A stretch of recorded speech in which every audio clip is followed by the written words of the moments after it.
being in bed with Michael Douglas, I now have things in common with Sharon Stone, and that's really great. Glenn Close, It's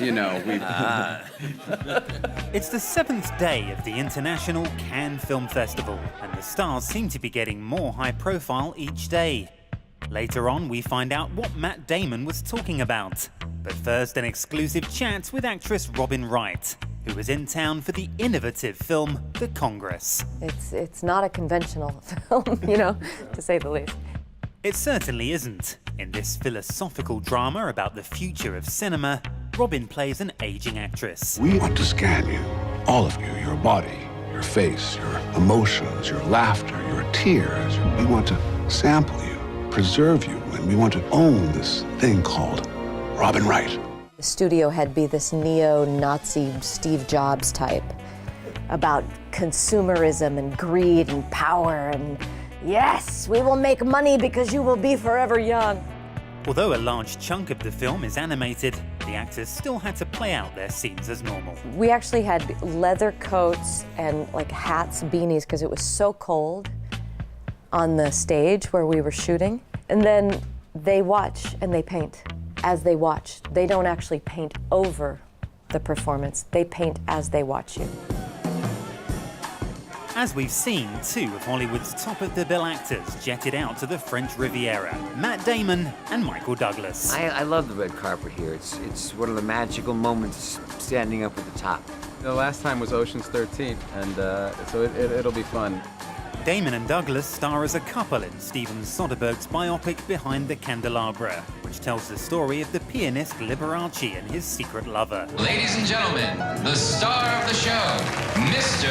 Showmanship, Liberace. Wow! You were incredible out there. Well, this must be fate. I have a great idea. Why don't you come work for me? As what? I worked hard on getting his voice. I worked hard on the piano, playing part of it because we sell that. And yeah, because I knew he existed, so people would have him or me to compare to him. And with a story about two gay lovers, some scenes are inevitable. Once you break the ice on that first scene, whichever kissing scene is going to be, it wasn't our concern. It wasn't something that we thought about. I think Matt says when he kisses me, he kisses right through me and he's thinking about my wife. The scene where it feels like a graphic sex scene, though it's not, because Steven frames it. He's shooting from the floor up and you just see us from the waist up, but you know what's going on. So we do that scene, in the first take, nobody says anything, and Steven says cut, and he looks up from the camera and there's a long pause, and it's dead silence in the room, and Steven just goes, I have no notes. Although the making of the film seemed to involve a lot of fun and laughter, during their Cannes press conference, Michael Douglas pointed out another side too. For me, this has an... Sorry. Because it was right after my cancer. And this beautiful gift, was handed to me. And I'm eternally grateful to Steven and Matt and Jerry and everybody for waiting for me.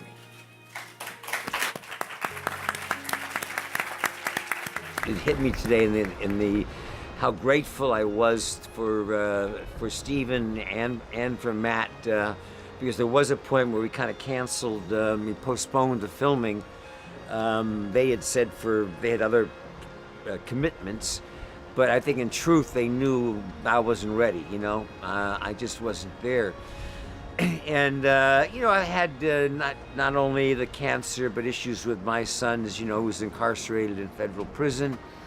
And so, to have this gift handed to you, this wonderful part, one of the best parts of my life with a great director and people I like, really meant a lot to me. I want to be everything to you, Scott. Father, brother, lover, best friend.